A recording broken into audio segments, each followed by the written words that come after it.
Assalamualaikum warahmatullahi wabarakatuh.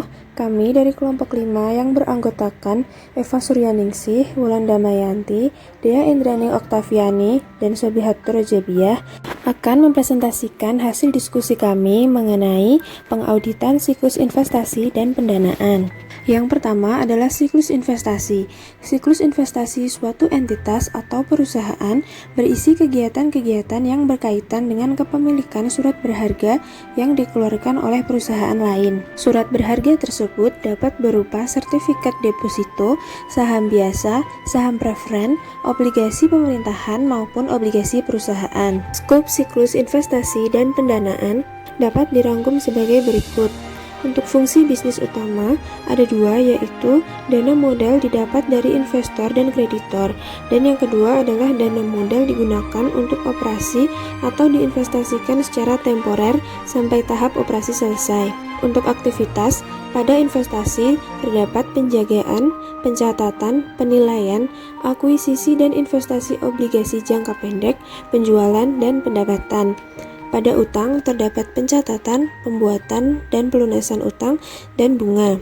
Sedangkan pada ekuitas terdapat pencatatan, pelepasan dan penarikan saham serta dividen. Untuk jurnal pada investasi terdapat akuisisi investasi, penjualan investasi, pendapatan bunga, dan pendapatan dividen. Pada utang terdapat pembuatan utang dan pelunasan utang. Sedangkan pada ekuitas terdapat pengeluaran saham, penarikan saham, dan dividen.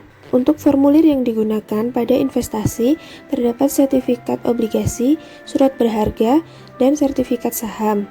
Untuk formulir utang adalah sertifikat utang dan utang wesel, sedangkan pada ekuitas menggunakan formulir sertifikat saham. Selanjutnya, pengelolaan, pencatatan, dan penilaian. Pada umumnya, investasi perusahaan dilakukan oleh pegawai internal maupun oleh perusahaan eksternal. Jika saham dikelola secara internal, minimal 2 orang dipekerjakan untuk menanganinya. Bila saham dikelola oleh orang dalam, maka perlu diadakan pengecekan secara mendadak. Karyawan yang mengelola perlu membuat catatan detail mengenai surat berharga yang dipegang maupun jumlah nomor serinya. Catatan tersebut digunakan sebagai alat kontrol. Sedangkan, jika saham dikelola oleh perusahaan luar, maka perusahaan palang tersebut mengirimkan catatan tiap bulan ke perusahaan. Untuk akuisisi, penjualan, dan pendapatan, semua akuisisi dan penjualan saham harus mendapatkan otorisasi dari Dewan Direktur dan Komite Investasi.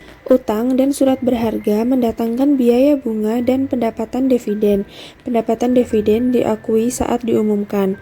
Rekening yang digunakan dalam pencatatan transaksi investasi antara lain surat berharga saham, surat berharga obligasi, investasi pada saham, investasi pada obligasi, pendapatan bunga, pendapatan dividen, dan lain-lain. Selanjutnya adalah tujuan audit. Tujuan audit siklus investasi adalah untuk memperoleh bukti tentang masing-masing asersi signifikan yang berkaitan dengan transaksi dan saldo siklus investasi. Tujuan audit ditentukan berdasarkan kelima kategori asersi laporan keuangan sebagai berikut. Yang pertama adalah asersi keberadaan dan keterjadian. Tujuan audit asersi keberadaan atau keterjadian ini menekankan pada apakah seluruh saldo investasi surat berharga dan modal saham benar-benar pada tanggal neraca. Di samping itu, asersi ini juga menekankan pada apakah seluruh transaksi investasi yang tercatat benar-benar terjadi dan bukan rekaan manajemen semata. Yang kedua adalah asersi kelengkapan, yang menekankan apakah seluruh transaksi dan saldo yang semestinya tercantum dalam laporan keuangan sudah benar-benar dicatat dan disajikan. Yang ketiga adalah asersi hak dan kewajiban. Berkaitan dengan asersi ini, auditor berusaha memastikan apakah perusahaan mempunyai hak kepemilikan yang sah atas saldo modal saham dan investasi surat berharga. Yang keempat adalah asersi penilaian dan pengalokasian. Berkaitan dengan asersi ini, auditor akan berusaha memperoleh bukti mengenai apakah saldo investasi surat berharga telah disajikan dalam laporan keuangan pada jumlah yang tepat. Kemudian yang terakhir, ada asersi pelaporan dan pengungkapan. Selain memperoleh bukti mengenai keempat asersi tersebut di atas, auditor perlu menghimpun bukti mengenai apakah transaksi dan saldo yang tercatat telah tepat diklasifikasikan, dijelaskan, dan diungkapkan dalam neraca. Pembahasan selanjutnya yaitu mengenai materialitas, risiko, dan strategi audit. Surat berharga yang dipegang atau dipunyai sebagai investasi jangka panjang bisa jadi material baik bagi neraca maupun laporan laba rugi. Di samping itu, sering juga pendapatan maupun kerugian akibat investasi jangka panjang bernilai tinggi, sehingga sangat material bagi neraca. Risiko salah saji pada transaksi penanaman investasi pada umumnya rendah, karena transaksi ini merupakan transaksi yang jarang terjadi. Strategi audit tergantung pada frekuensi transaksi penanaman investasi, baik jangka pendek maupun jangka panjang. Kemudian, pemahaman struktur pengendalian internal. Pemahaman struktur pengendalian intern siklus ini meliputi pertimbangan lingkungan pengendalian, penaksiran risiko, informasi dan komunikasi, pemantauan, dan prosedur pengendalian. Yang pertama, lingkungan pengendalian. Titik tolak pemahaman SPI siklus investasi adalah pemahaman lingkungan pengendalian atas siklus investasi. Auditor juga perlu memahami metode pengendalian manajemen. Metode ini meliputi ada tidaknya perencanaan strategik atas penanaman investasi, pengamatan atau pemantauan secara konsisten atas fluktuasi harga saham di bursa efek, serta penilaian kinerja investasi secara periodik. Yang kedua, penaksiran risiko. Penaksiran risiko entitas untuk tujuan pelaporan keuangan merupakan pengidentifikasian, analisis, dan pengelolaan risiko yang relevan dengan penyusunan laporan keuangan yang disajikan secara wajar sesuai prinsip akuntansi berterima umum di Indonesia. Penggunaan teknologi baru dalam suatu perusahaan dapat juga dimasukkan dalam siklus investasi ini. Yang ketiga, informasi dan komunikasi atau sistem akuntansi. Penerapan sistem akuntansi sangat mendasar. Perusahaan biasanya memakai buku pembantu investasi yang terpisah untuk setiap jenis surat berharga. Dalam kaitannya dengan informasi dan komunikasi ini, dalam siklus investasi, maka sistem informasi mencakup metode dan catatan yang digunakan untuk A. Mengidentifikasi dan mencatat semua transaksi yang berkaitan dengan siklus investasi secara sah. B. Menjelaskan pada saat yang tepat transaksi dalam siklus investasi secara cukup rinci. C. Mengukur nilai transaksi. D. Menyajikan transaksi dari siklus investasi dengan semestinya. Yang keempat, aktivitas pengendalian. Aktivitas pengendalian yang relevan dengan audit atas transaksi dalam siklus investasi dapat digolongkan menjadi beberapa kebijakan dan prosedur yang berkaitan dengan 1. Review kerja, yaitu aktivitas pengendalian sesungguhnya dari transaksi siklus investasi dibandingkan dengan anggaran investasi periode sebelumnya. Yang kedua, pengolahan informasi. 2. Pengelompokan untuk aktivitas pengendalian jenis ini adalah pengendalian umum dan pengendalian aplikasi. Yang ketiga, pengendalian fisik. Aktivitas ini mencakup keamanan fisik aktiva yang diperoleh seperti saham ataupun surat berharga, termasuk penjagaan memadai seperti fasilitas yang terlindungi dari akses yang tidak dikehendaki. Dan yang terakhir, itu pemisahan tugas, pembebanan tanggung jawab ke orang yang berbeda untuk memberikan otorisasi transaksi dalam siklus investasi dan pendanaan, pencatatan transaksi dalam siklus investasi, menyelenggarakan penyimpanan aktiva yang diperoleh untuk mengurangi kemungkinan atau kesempatan orang untuk berbuat curang. Adapun dokumen dan catatan yang dipakai meliputi sertifikat saham, sertifikat obligasi, bond indentur, broker advice, buku jurnal, dan buku pembantu investasi. Adapun fungsi yang terkait dengan siklus ini, yang pertama pembelian surat berharga. Pembelian surat berharga pada umumnya dilakukan dalam jumlah nilai rupiah yang tidak kecil, maka pengendalian keputusan dan pelaksanaan pembelian surat berharga harus memadai. Yang kedua, penerimaan pendapatan periodik. Hal ini berupa dengan dividen maupun bunga. Yang ketiga, penjualan surat berharga. Seperti pada pembelian surat berharga, pengendalian keputusan dan pelaksanaan penjualan surat berharga harus memadai. Kemudian pencatatan transaksi. Seorang karyawan yang independen terhadap fungsi pemegang surat berharga harus menjaga catatan rinci atas transaksi surat berharga yang dimiliki perusahaan. Hal ini dimaksudkan untuk mengendalikan surat berharga yang semestinya ada di pemegang surat berharga. Kemudian pengamanan atau penyimpanan surat berharga. Surat berharga yang dimiliki perusahaan itu dapat dipegang ataupun disimpan oleh manajemen perusahaan klien, atau bisa juga dikelola oleh pihak ketiga. Yang keenam, penjaga ketepatan buku pembantu investasi. Saldo investasi tercatat harus dibandingkan dengan surat berharga yang disimpan di dalam perusahaan maupun yang dikelola oleh pihak ketiga. Pelaksanaan pembandingan tersebut harus dilakukan dalam interval waktu yang memadai. Penghimpunan dan pendokumentasian pemahaman. Nah, dalam penghimpunan pemahaman dapat dilakukan dengan cara mengajukan suatu pertanyaan atau wawancara, kemudian juga bisa dilakukan dengan menelaah dokumen atau menelaah kembali dengan pengalaman auditor pada audit periode sebelumnya dengan klien tersebut. Nah, untuk dokumentasi pemahaman ini dapat dilakukan dengan menggunakan kuesioner atau memo naratif. Nah, contoh pertanyaannya bisa dilihat pada PPT, salah satunya yaitu apakah semua pengeluaran saham, penarikan, dan distribusi dividen diotorisasi oleh Dewan Direktur, dan lain sebagainya. Penetapan risiko pengendalian. Dalam penetapan risiko pengendalian ini, terjadi suatu proses pengevaluasian efektivitas kebijakan dan prosedur struktur pengendalian intern dalam mencegah dan mendeteksi salah saji material dalam laporan keuangan. Nah, untuk risiko pengendalian ini ditetapkan untuk semua asersi laporan keuangan. Sedangkan untuk proses penentuan risiko pengendalian ini meliputi identifikasi salah saji dan pengendalian yang perlu. Nah, ini dikembangkan auditor berdasarkan pengetahuannya atas pengolahan transaksi investasi atau checklist standar yang dimiliki kantor akuntan publik.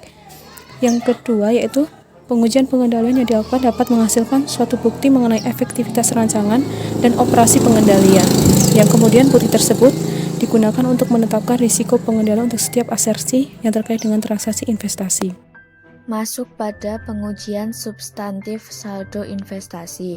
Dalam rangka untuk merancang pengujian substantif, auditor pertama kali harus menentukan tingkat risiko deteksi yang diterima untuk masing-masing asersi terkait signifikan. Tinggi rendahnya risiko deteksi tergantung pada besarnya risiko audit yang ditetapkan, risiko bawaan, dan risiko pengendalian. Risiko bawaan atau inherent risk saldo investasi berkaitan erat dengan kerentanan surat berharga terhadap pencurian.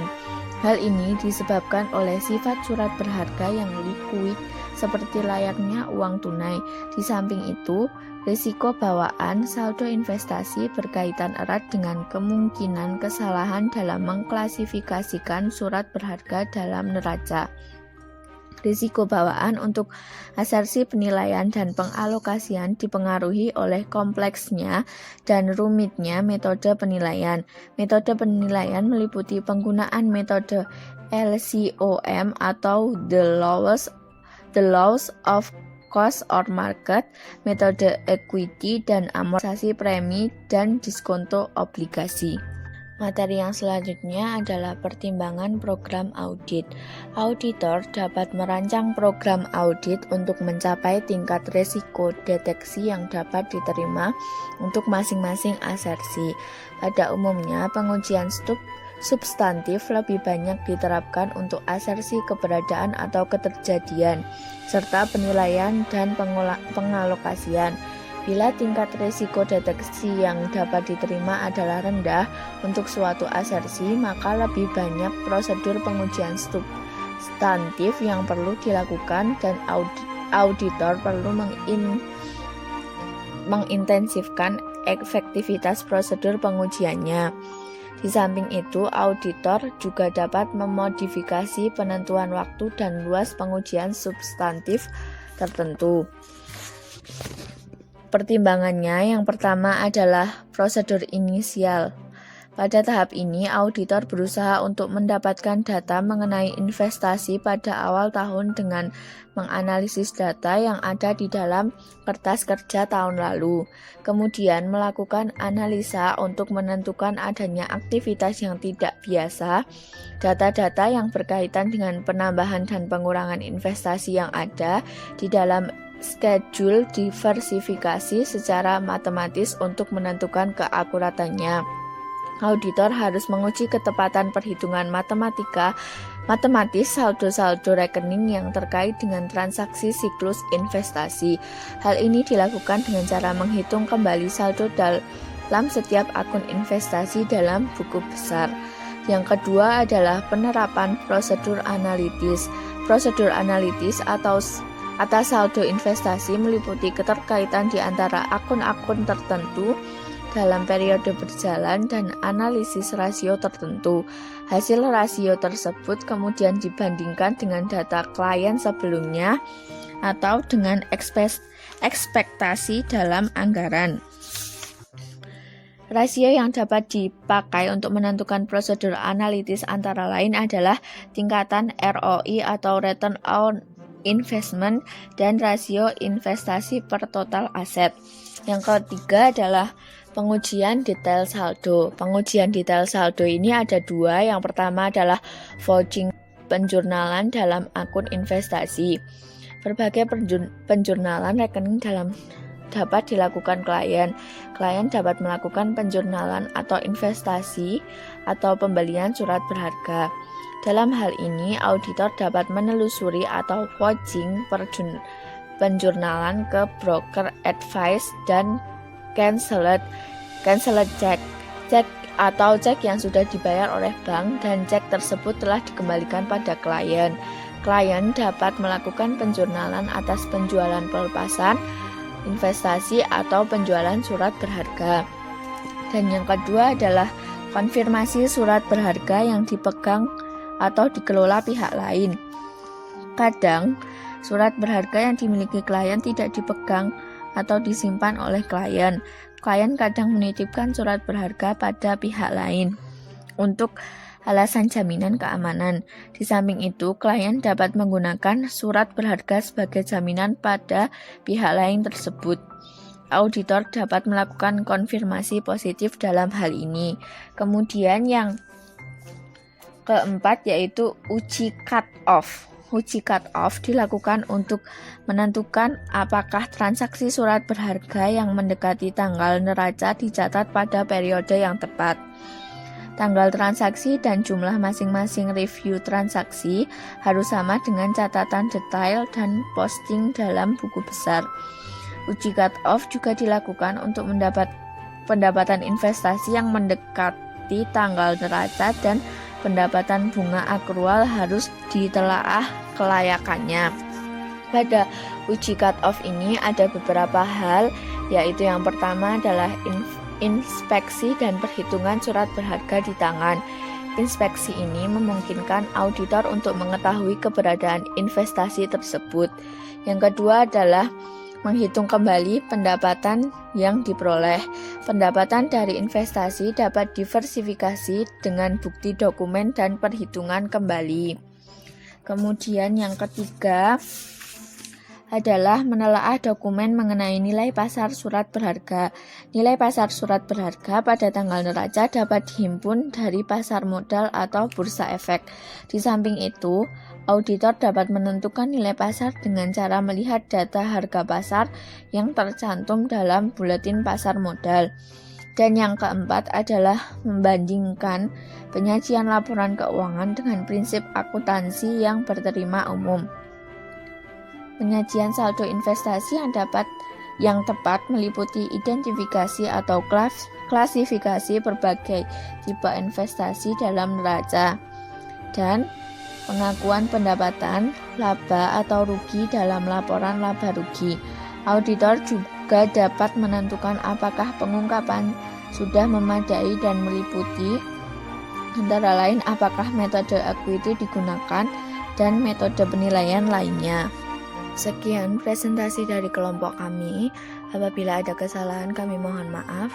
Wassalamualaikum warahmatullahi wabarakatuh.